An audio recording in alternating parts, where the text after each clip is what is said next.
Hello and welcome to this very special interview edition from Irish Wrestling Entertainment and BodySlamNet. I'm joined by the one and the only, the ever infamous Tateness is Greatness, Tate Mayfairs. Tate, thank you very much for joining me this wonderfully sunny afternoon. How are you getting on? Not too bad at all, thanks, man. Settling back down into the West London life. It's a little different from where I've been recently. Yeah, I can only imagine. Like, listen, I think everybody who's following wrestling in any capacity now will understand that you've just been coming back from soft ground wrestling over in Uganda. Obviously, that's something that's hugely topical at the minute. The kind of notoriety and the kind of the fame they're getting for the work that's going on over there. Getting to Uganda can't be the easiest thing in the world to do. Like, it's not something you can decide overnight. Can you give us a bit of insight in terms of what goes into it, being like flights, visas? I assume there's probably vaccines involved in that, or even like getting accommodation. Like, I can only imagine it probably taking a week and a half to get there. Never mind turning up at a flight or something. Well, it's funny you say it's not the kind of thing you make a decision overnight. In fact, it kind of was. I was like, I gotta go. Let me speak to the guy. He's like, all right, cool. Well, this date works, which is like a week and a half from when I had messaged him. I was like, all right, I'm booking tonight. So yeah, and it was after booking that I was like, I wonder what you actually need to go to Uganda. Yeah. Should probably look that up. And yeah, it turns out you need a visa and you need vaccinations and all the rest. And God, it ended up costing me a lot more than I thought it would. But there we go. I'm very glad I did it. You know what I mean? Like it was a very good thing to do professionally and personally. Yeah, I can only imagine that kind of personal fulfillment you get from. I've done a bit of charity work in Africa myself. Again, it's an exposure you can't really relate to anything else. What was it like being on the ground, interacting with people, kind of seeing that passion they had for again soft ground wrestling, literally wrestling in the mud. Kind of the exposure they're getting just off their base, off their pure passion. What was it like being over there on a kind of one-to-one in human basis? I mean, that was the predominant thing that drove me, man. Is like the passion for professional wrestling. I said it 100 times there, and before and after, I'll continue to say it. That's the main thing that I think that's captivated everyone. Really, is like we all love wrestling so much. It's such a unique thing that really isn't replicated anywhere else in entertainment or in the world. This like weird marriage of sports and entertainment all in the same thing. Live action, improv theater, and the passion for that is unrivaled out there, and I think that's why it's captivated the hearts of everyone. In terms of um being out there, man, they're also humble, and I'm not even sure to what extent if they're truly aware of like how loved they are and how big they are outside of their own little bubble. Because for them, they're just like orphans in a village that are just turn up to do this thing and get good at this wrestling thing that they love. Um, and not all of them have phones or internet or I don't really know that they truly understand how loved and how big that they are. And I think it's just the beginning. I think it's all going to grow, and Mm. I'm very excited to see where it goes in the future. That's very, very cool. And like, listen, you've done some incredible work going out there, bringing exposure and awareness to them. You've also set up a GoFundMe page. Like, you tell fans about what kind of work to be involved and with the GoFundMe page and what you're looking to do off the back of it. Well, listen, look, I know I don't have the same reach that NXM have. Okay. And, and hopefully I spoke a little bit with Will Ospreay, given him whatever insight he needs before if he's going to go out there or not. But hopefully he does go out there. And again, if he goes, the exposure he'll bring will be far greater than what I can currently offer. But I did start a GoFundMe anyway. I spoke a lot with the promoter owner who's out there, Daniel Mm. Boombach, the whole time I was there, and he was like, "Look, anything you can give, anything you can sort out would be greatly appreciated, and will go a long way." And I saw the difference of how much a dollar like is Yeah. worth out there, Yeah. um, how much a pound is worth out there, and it goes a lot further, Yeah. goes a lot longer way. I personally was able to buy a month's worth of food and like soap supplies, Yeah. etc. Um, a month's worth for all of these kids. Yeah. Um, and uh, and that was awesome to do. And yeah, I know I'm not going to have the same. How much did MXM raise? Couldn't tell you off the top of my head now, but A lot, and it's yeah. done them great. And but the thing is like they need to buy the land that they're Mm, on. There's a yeah. landlord who owns it, and he's looking to sell it elsewhere. Yeah. So they need to buy that land. Mm, Otherwise, when that goes, then I don't yeah. know whether they'll go and do it. They don't have any like training or protection Mm, or stuff. And none of them have like really any gear, yeah. and Yeah. none have like on the safety level, none of them have any knee pads or anything like that. When I wrestled out there, I thought about it, and then I was like, no, I'll still wear my knee Yeah. pads. Yeah. Yeah. Um, and like I saw things like the water and the electricity, like the power, cut out entirely multiple times while I was there. And I would be told, oh yeah, it was like it was a very normal thing. And they were like, yeah, it's gone again. When it's back, we don't know. Sometimes it's gone for days. Yeah. Okay, all right. There's like mattresses on the floor. Um, there was one guy like sleeping in the shade, and we're like, what's going on with him? He was like, Mm, might have malaria. We're not sure. He's just gonna rest it off. okay. Jeez. Uh, all right. Okay. So whatever money we can give would help with Mm, like food and supplies. It will help them maybe go towards buying the land, getting better infrastructure in terms of like beds and dormitories, getting better infrastructure with the water and the power and stuff like that. Um, and what I do think, what also I gave as well as monetary value mm, and match experience and training. Um, I think that that wrestling thing is like if we can keep going over there and training these guys up and giving them match experience and giving them exposure and giving them new things to help them grow as a promotion, I think because there's really good talent out there, I think that in like a certain amount, it won't be long until someone breaks in the wrestling world from that village. yeah. And that will just completely change not just their life, but the lives of everyone around them. And and again, that money that goes towards the infrastructure and the growing up of that will make Mm. that easier to do and make it easier to be something that can grow and have there be several kids who come out of there and go on to have much better lives than they would have currently been Yeah. laid out for them, That's incredible. No, listen, you're doing unbelievable things, and we'll make sure to kind of push your GoFundMe page and across all of our socials. Really, really appreciate that. It's funny you kind of touched on there, like potentially seeing where they go. Like 20 years ago in Ireland, there was no wrestling whatsoever. And now you've got 5 Irish wrestlers on Monday Night Raw alone. We've only got a population of 5 million. So like it shows what a bit of enthusiasm, exposure, and being given a chance can do. So the work you're doing obviously is going to be a huge amount. And listen, 10, 20 years down the line, you never know what could happen. But just on the topic of like your own traveling, you are also a world champion. You are jet setting. You've been over to France the past couple of weeks. You've been over to BZW, Reeks. Tell us what that's kind of been like being a traveling world champion, particularly around the European scene, because a lot of fans maybe from Ireland might pigeonhole you or assume that you're kind of English based. But aside from your Uganda travels, but you actually are a European traveling world champion defending the TNT title. Yeah, and let's not forget also last month I was in America too. Yeah. And yeah, it's been awesome, man. Like, listen, I grew up a real fan of professional wrestling. It was always my dream. I remember reading Ric Flair's book To Be the Man, and I was like, man, this is gonna be my life. Yeah. And lo and behold, I'm living it out.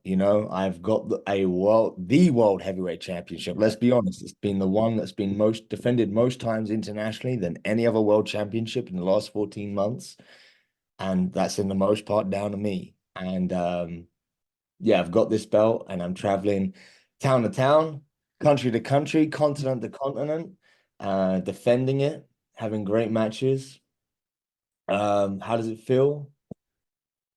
Fantastic, and it feels right. And I can't wait to keep doing more of this thing and making it bigger and bigger and better and better and better. And this last trip in Uganda was just like another big like step on that journey of being undeniably the greatest.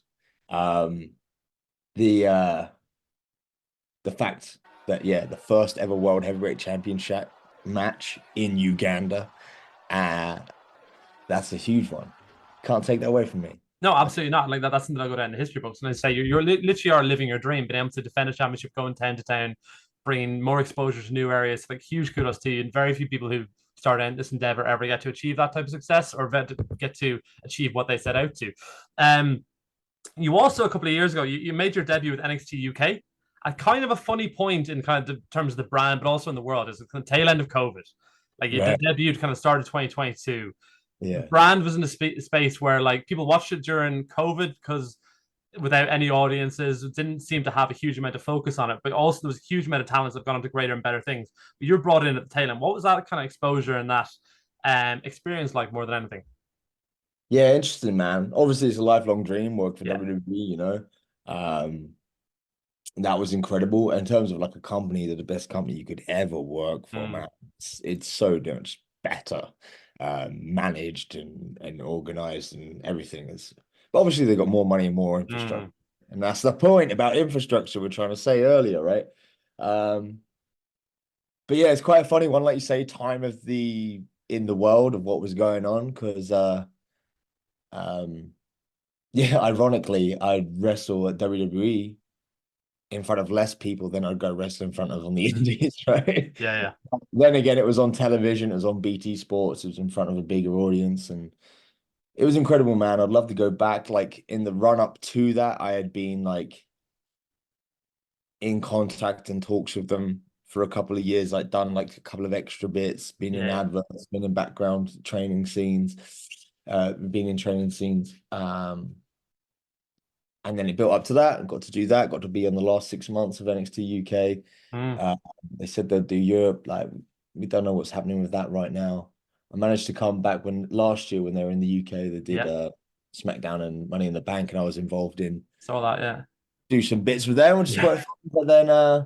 But then yeah, I don't know what comes next with my journey with WWE. I'm always open to it, but like we said just prior, you know, these things that I'm doing right now with the World Heavyweight Championship and the undeniability about it and the way that it's being able to positively affect the world around me is almost as big and as important. And I'm going to keep, I've got like a thing in mind that I'm working towards. And it's on the same level as WWE and companies of that type. But it's not necessarily have to be with them. So I'm going to keep working towards my like goal and my passion and let that drive through. And we'll see who comes along on the journey. It's funny, like even you look back on it now, Tate Mayfairs as a professional, as a performer and everything, you're 10 times bigger, more internationally known outside of WWE in 2 years that following, and you've grown in so many different ways. It's almost a slight contradiction. So I've no doubt if NXT Europe or whatever else comes on the horizon, you'll be one of the first people that's tapped up for that. You touched on Money in the Bank. I was fortunate enough to be there working for that event. And a lot of Eagle Eye fans would have seen you, or like Irish fans would have seen Damien Corvin getting snotted in the middle of the ring. How do those kind of run-ins or those spots come about? Do you get texted a couple of days beforehand, here, listen, get suited and booted, be here at this time? Or what goes into it? Like, are you in contact with people in WWE regularly? Because obviously they've got you in a watch list because they have very specific talents that are brought in for these type of things. What kind of goes into those shots? I don't know exactly how much I'm going to say. You know what I mean? Okay, fair, yeah. Obviously, like there's, let's say, a familiarity, a working relationship with me, and between them. So that's it. In terms of like time, heads up, I can't remember. Everything in wrestling moves quick.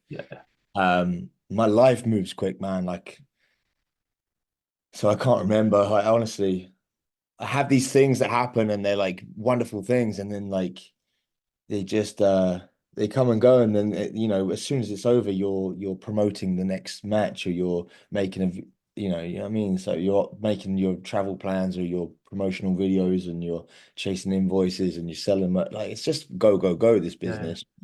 I can't remember, but I imagine it wasn't too long. I know I had to do another little medical thing just because that's part of the infrastructure, like how they do things before I went. But yeah, get the suit on, get down there. That was very cool. Like for those of us who kind of follow indie wrestling in this part of the world religiously, it was something almost unique to us in the crowd because for a WWE event, you've got a lot of casual fans who turn up, and you got a lot of people who are invited along as press or media or whatnot. But for those of us who consider ourselves kind of UK wrestling fans, shit, there's Tate Mayfairs, there's Amy Corbin, there's Leon Slater. Do you know what I mean? It was really, really cool. And I was getting to see all these people on a national exposure. It was brilliant. It's another little pop for us all, isn't it? Like I had that again recently when they did WWE Backlash, Yeah. and it's like I've been out to France a couple of times over the last year, and I got to see some of the great workers from out there and Yeah. who I've mixed with get to have their moment Yeah. in Yeah. that sort of role doing the security stuff at WWE, and it's like it's a nice little pop, man. We all love wrestling. We're all like rooting for each other secretly. I mean, I kind of draw the curtains a little tighter than other people, but we all want the best for each other, and getting to see each other do things like that is cool. You feel like, yeah, I know you got a good payday, and I know that that was an important moment for you, and all the rest of it. I will say this one last thing before we move on from it. Like, when I was at thingy doing that, we got to do 2 production meetings, and like the second one, or for this segment, the specific segment we were involved in, and the second one was basically just us and the bloodline, and that was very cool. And they're good again, just like the boys. They're just another one of the boys being like Yeah. asking us what we're up to on the indies, and like saying, hey, don't, sorry if I stiff you, you know, and it's wonderful, man. They're good guys. I look forward to working with them again at some point down the road. All of them lot absolute professionals in every way. No, it's brilliant. I thought it's brilliant. It's so welcoming more than anything. The it's funny to mention Backlash. I was there covering it, but again, like seeing Kuro, who I've trained with, or LaRufa, I've done seminars with, seeing those guys. I was one of the few people kind of like, oh shit, fuck, I know those guys over there. But like kind of suppose we're talking about the past now, but pivoting to the future. You've got a few massive things in the horizon, particularly in Progress Wrestling, the Super Song Style 16 tournament. You're facing Casey Navarro. You're also undefeated in over a year. Well, bar your this time last year with Will Ospreay. You've also had matches with Leon Slater. People could debate around as well. Listen, what can fans expect over the coming weeks? Super Strong Style 16 and being TNT World Champion heading into it. Interesting, right? I saw a recent tweet of like Jay Apter and Lee McAteer saying like, "Oh, we've been speaking like something maybe in the works." I'm thinking, well, doesn't that marry up nicely? I got that TNT World Heavyweight Championship, and I got a little space on this one here for the Progress World Championship. Maybe Big Daddy Champ, 2 belts, Tate, walking strong, walking tall as the most important world champion in history in this country. And around the world, the realest, most legitimate world champion. Like that fits up perfectly, doesn't it? A whole year undefeated in singles action at Progress Wrestling. And you know what I was thinking as well? It goes back further than that, because prior to that match, my last singles loss at Progress Wrestling was against Will Ospreay. But before that, the last time I lost was another half year before that, in the final of the NPS, another tournament that we have at Progress Wrestling. And that was against Ricky Knight Jr. And I noticed that Ricky Knight Jr. is in the other side of the tournament. So I know I'm not going to, if I ever face him, it'll be in that final. And I think, well, wouldn't that be a great way to finally kill the ghost of the past, finally undo the wrong of the last time, other than Will, that I only lost twice in singles action in the last year and a half. And once was against Will, and he's gone. And the other was against Ricky Knight Jr. in the final of a tournament. This is just, it's coming my way. Let me tell you. Casey Navarro, he has had a fantastic effect and momentum growing with the Progress audience and the wrestling audience, man. He just had his TNA debut. He's going on to great things. He's in phenomenal shape. But the only reason he had his start at Progress is because he answered the call to be on my team, and I allowed him to be. I gave him the rub. Now he's enjoying all the luxuries, all the paybacks of being associated with me. But it's time to collect. Super Strong Style 16, 2024 is time to collect. So I'm going to collect that one back from him, move on. Whoever's next, I think it's TK or Eddie Dennis. Whoever's next, we could go forever, all the way to the final. And I don't know who's going to do well the other side of the brackets, but if it does be Ricky Knight Jr., then what better way to take him on in the final and dethrone the killer once and for all, and go on. And then, like us or whoever's holding the title, then maybe Mark Haskins, maybe someone else. The future looks good for Tate Mayfairs. I'll say that much. I predict 2 belts, the real world heavyweight champion right here.